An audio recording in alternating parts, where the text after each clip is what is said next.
Hey, welcome to Sexy Nerd Science at Planet Comicon 2018.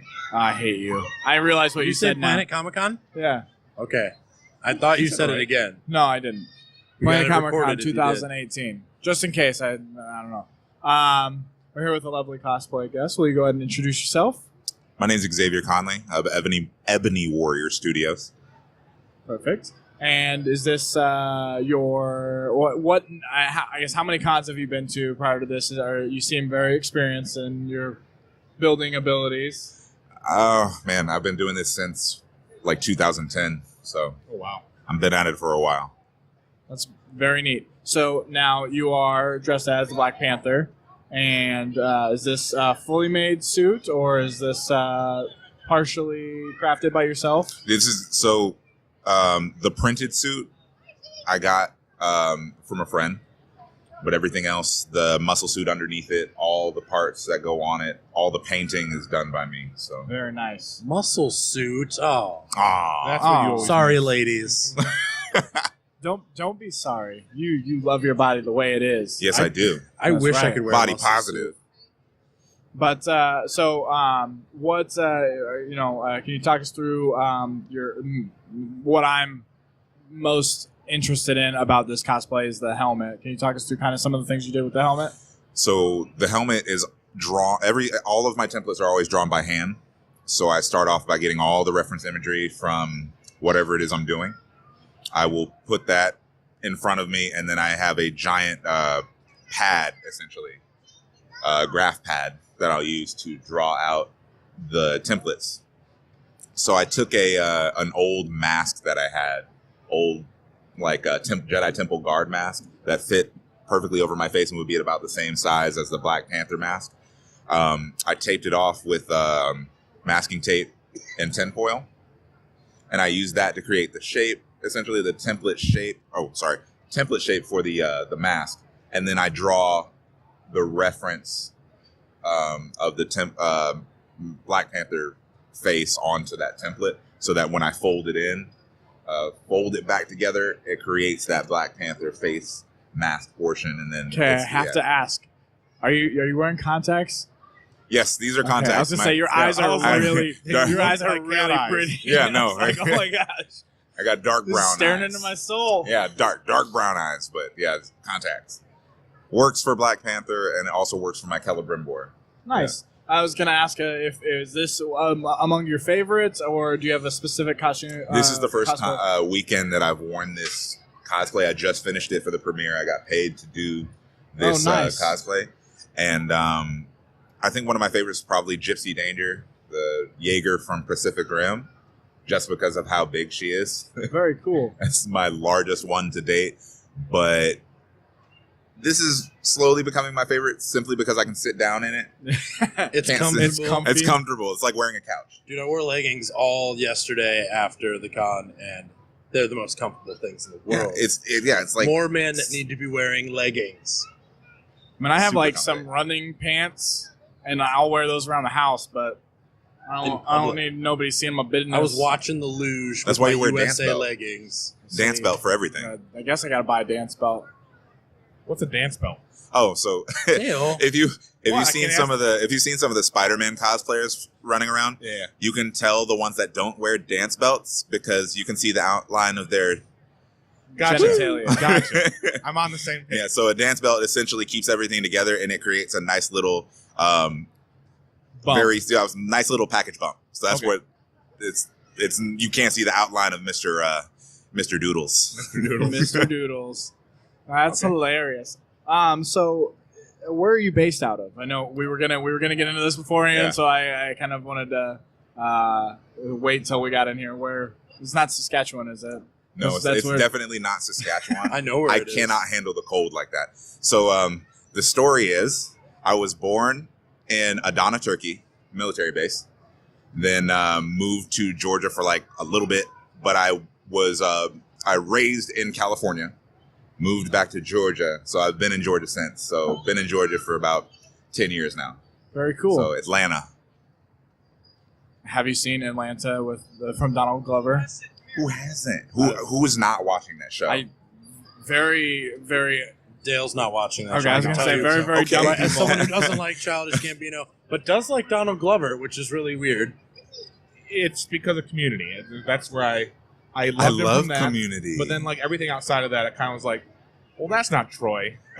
So Oh, okay. So you just want Troy essentially to be in typecast him. Atlanta? You literally typecast the character. unfortunately, yes.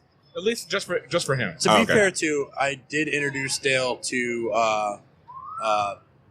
not Mystery Team, but the essentially the comedy sketch, Derek comedy. Yeah. Long before he was ever like on 30 Rock or anything, like Donald Glover came out of Derek comedy, and I remember watching a lot of those videos, and those videos were very similar to the Troy character. Yeah. So maybe just for years of Dale watching it, like that's all he got. Yeah. Okay. I love hip hop, so I can like, understand that. every time like I think of Donald Glover, I'm like Childish. Yeah. I I totally understand that. Like, can't remember the actress's name, but Cersei from Game of Thrones. Yes. Like, she's so ingrained in my mind that even when I see the actress, I get angry. That exactly, especially with She- those characters that are so powerful, and I don't want to say evil, but like have that mentality of where Yeah. like, I don't like you, and then you can't get away from that. Exactly. And And then they for the rest like of when their she life, came yeah. to, I think it was Dragon Con, like nobody went into her line because so many people were like me. They did not like her, even wow. though that was just a character she played. Yeah, People were so angry at her. So, I've heard that with other actors who have played like bad characters. Yeah. Or, like just before something terrible happens, they're like, yeah, nobody saw me because I did something bad on TV. Yeah. Man. are you a Doctor Who fan? a little bit. I haven't gotten too much into the fandom. Okay. I'm not gonna say that I'm a big fan because then that's when I start getting questions and everybody's like, Oh, of fake course, fan. yeah, yeah. Well, the latest That's Doctor stupid. Who. We don't do that here. We only Yeah. call people out on their inaccurate science knowledge. Oh, okay. Peter Capaldi, the second to latest Doctor, the one that just finished, he always played characters that were not evil but mean looking or Right. grumpy, and He has RBI yeah, he does. He has. That's me. or RBF. Why'd I say RBI? Yeah. That's baseball. He has the eyebrows. He has the eyebrows that just make him look mean. We need And that but- laugh for our new intro. And so but the same thing. It's like a typecast. But when he played the Doctor, he still had that, but he played into it, Right. Which kind of was better. So whatever. No one Yeah. knows what I'm talking about. I should leave now. So speaking of things that you probably do like, the Black Panther movie. What'd you think of it? Without spoiling, because Oh, I'm not gonna spoil we it. love spoilers on this show, like we really do, but I don't want to We're say anything live out here, loud. so- Yeah. and Oh no, I will here- get crucified if I spoil anything. Not even gonna lie, it is the best movie in the MCU. Period. Like, I agree with that. not even kidding. I agree with that. Like I was talking about it earlier, the fact that all the other MCU movies, they have to be connected to each other. You can't set them alone by themselves. They can't survive. Yeah. Black Panther literally could survive on its own as its own standalone movie without being connected to the MCU. Yep. Like even I'm not going to ruin any end credit scenes, but I love the way that they did them because it didn't feel like, okay, this has to tie directly into another movie. Yep. These end credit scenes felt like their own end credit scenes. Yeah. Yeah, I was gonna say the only tie-in that we have to the Marvel universe or the MCU is the fact that he was in a previous Right. movie. Exactly. Um, and we got a little bit of a flashback from Yeah, that and previous movie, yeah. but There was Like, an Ultron yeah. flashback too. I mean, Yeah. like, you might be confused if you didn't see Ultron, Age No. of Ultron. No. Yeah. Because they Here's- explained that his father, they explained that his father died. yeah. So, and we're kind of almost getting into spoilers here, so I'm just gonna leave it at that. But The first not the main protag, but like who you think the main protagonist. Oh, is right. gonna be. No, I Like the understand. only reason he's Yeah. there is Yeah. because of the events that transpired in Age of Ultron. Yeah, there you go. Yeah. The whole point with the fact that like when you have like a character stand alone in a movie, you get his backstory. You maybe even go back in time in the universe. Right. But it didn't. It started from exactly when he became Yeah. king, or like the point at which he became the Black Panther. Yeah. And it's a standalone movie. You don't Yeah. need any backstory. You see that his father does die in the other movie, and then it continues on. Yeah. And I felt that was incredibly powerful because it didn't feel like we had to, like you said, go back in time. It felt like he was already established. He was who he was. We didn't have to see any, like, this crazy growth or anything like that. He was already powerful. Yeah. He was just trying to defend his title, essentially. Yeah. He already had the training, I guess. Like, they didn't really go into that much, but he was raised to become the next Black Panther, right? Okay. Yeah. So like, whoever is next in line essentially is already just, they're growing their entire life. They're growing to become the next Panther. Okay. How did you feel about Michael B. Jordan's character? Man, the trailers didn't do anything justice. The trailers threw everybody off. Yeah. So when he did what he did, I mean, everybody's going to be blown away by this movie if they haven't seen it yet, because it was incredibly powerful. I mean, his character, like I said, they didn't do him justice in the trailers because he was so much more in depth than the trailers made him out to be. Yes, exactly. Relatable. This is the first every other MCU movie was, it was basically Marvel's formula. They never really touched on any real world issues. This was the first Marvel movie to go in depth into those real world issues. And especially for me being a person of color, this was the first movie that I had the ability to relate to on a first-hand basis. Yeah. Especially with Michael B. Jordan's character. Just absolutely. I'm not even going to play. Like, I was crying throughout the movie. Just of and how. It wasn't the contacts. Yeah. It wasn't the contacts. No, I was wearing glasses at the time. No, it was just how powerful these scenes were, how powerful it was to feel like I'm seeing myself on the screen, and how powerful it was to see an Africa without colonization, seeing Africa at an Afrofuturism, seeing how things could be. I love that. Yeah. So I don't know if you play Overwatch at all. Yeah. So you're the map Numbani. Yeah. I like that map. That's probably my favorite. The futuristic with Black Panther, and then the DC Universe Grog. The Guerrilla World. Yeah. And that's the same type of thing. That hidden world in the kind of like in the jungle or in a far off area. That's my favorite type of. Character. Historically, that's very accurate. For the longest time, you could go to Africa and see something like that compared to the rest of the world at the time. I mean, you have to go pre-Bronze Age to see this, but I mean, like, some of the greatest and most, like the Ghanan Empire was just huge, and unfortunately in Western culture we just never talk about Ghana. That's literally the result of white supremacy. You go through your entire life learning about, think about it. In school, we are taught literally every single thing about Greek culture, the Romans, but they never, the only thing that they go into about Africa is, okay, now we got to go to the start of the slave trade. You never learn any sort of history about 1500s and on. Yeah, the Panther god Bast. We learn about all these Greek gods. Nobody knew about Bast. Nobody learns about Bast or any of the African gods, because what annoys me. I know that is from Rick Riordan has the Kane Chronicles, which takes place all around African mythology. Right. And what annoys me and what kind of hurts is the fact that we're taught from a very early age that the Greek mythology is okay.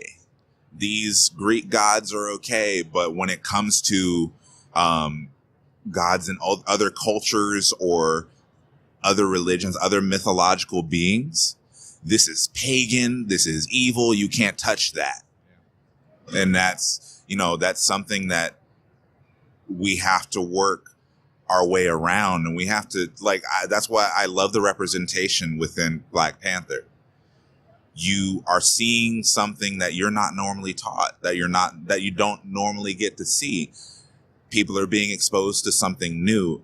It's like African mythology is not evil. It's not something that should be hidden from the rest of the world.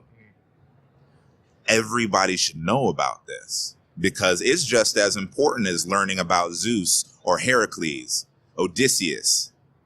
I know all those names. All the yeses. I know all the yeses. Hercules. I want to learn about I want people to learn about other cultures and for these other cultures not to be taboo. Yeah.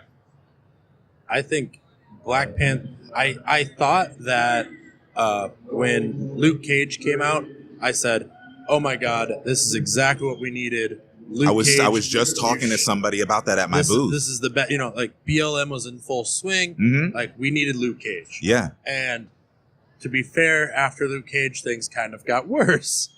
And now, like, I feel like Black Panthers, again, Wonder Woman, Black Panther both did great things for being the movies that we need now. Like, these need to be the popular things. These need to be a generation of kids that grow up on the backs of movies like Wonder Woman and Black Panther and the subject matter that they cover. Yeah.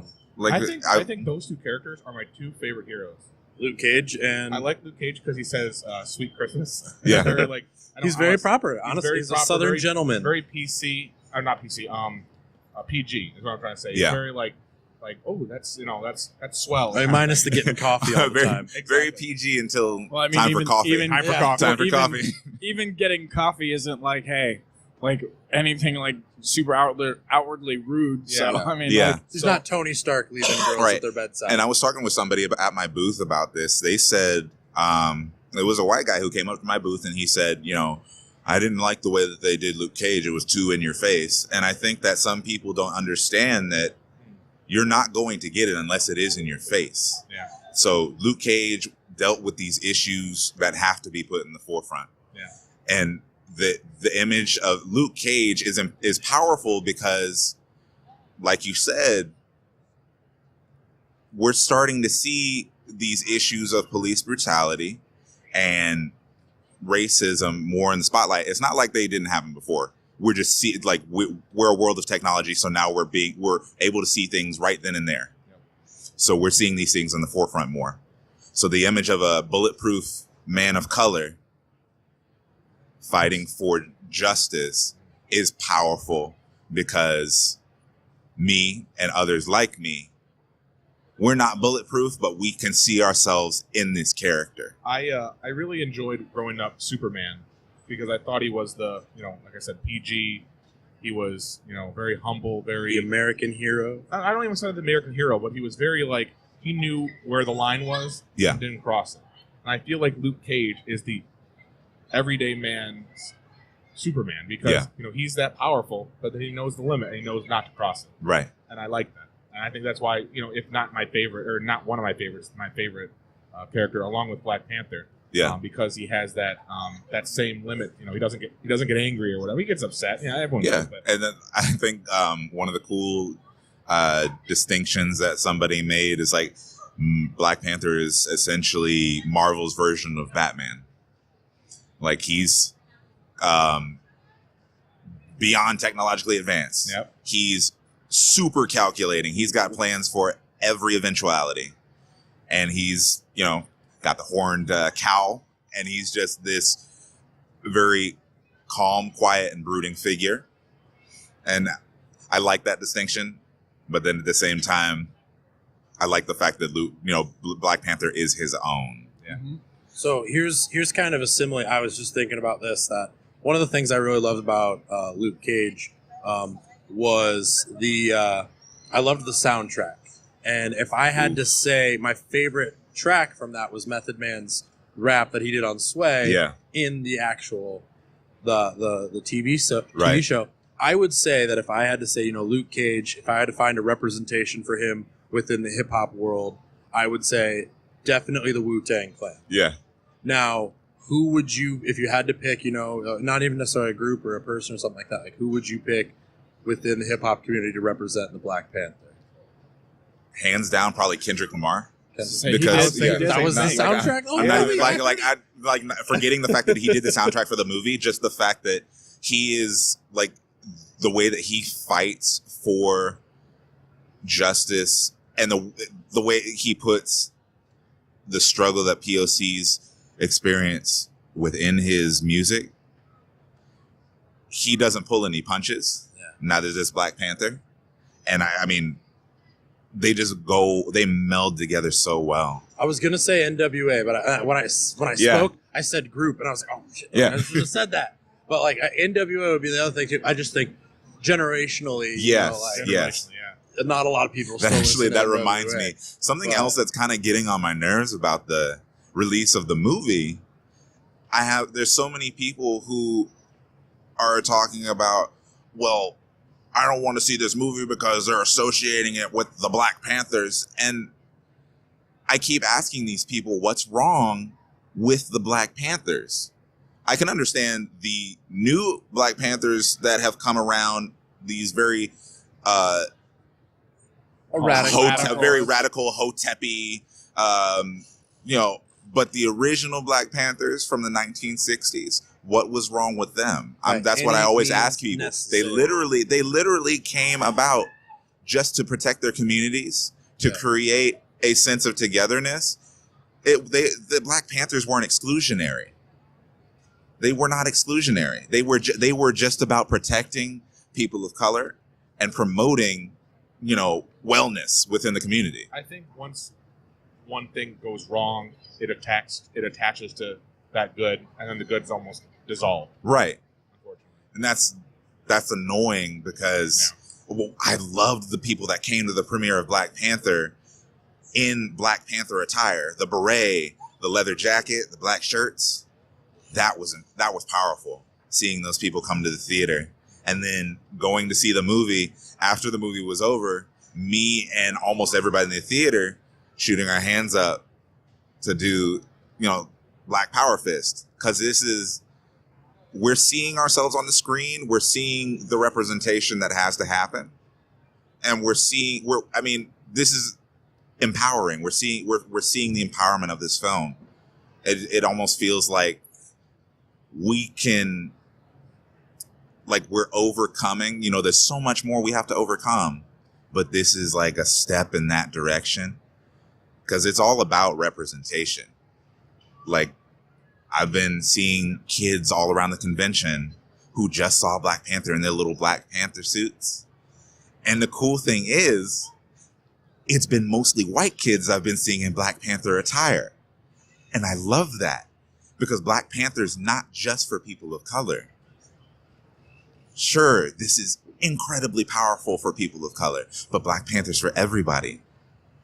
And I love it. I had a little kid come up to me earlier who ran up to me. He said, "I'm your biggest fan." I almost cried, because he loves Black Panther despite his skin color. He loves Black Panther for who he is, for what he represents. And I absolutely love that. It makes me want to tear up, because it's powerful. Definitely. It's the context, guys. Yeah. I hate to say that. I think we need to end that on a high note, on that powerful note. Yes. Well, I was going to ask, where did you do your promotional appearance at, and where did you see that at for the first time? Yeah. Okay, so we had, I don't know if you've heard of the comic book Tuskegee Heirs. They essentially, the concept for this comic book is absolutely amazing. My friend Marcus Williams is the illustrator and one of the writers for the comic book. He came up with this idea of a futuristic group of kids who have special abilities, who join this new group that restart the Tuskegee Airmen. And they have this amazing technology and a mech that it turns into a plane, and you can look it up online. It's fantastic work. But they had an event in Atlanta, downtown Atlanta, at basically the main theater in downtown Atlanta, the Atlantic Station Regal Cinemas. And they had this event, premiere event, VIP and whatnot, and they paid me to come out for the event, be Black Panther, and come watch the movie. So it was where was this at?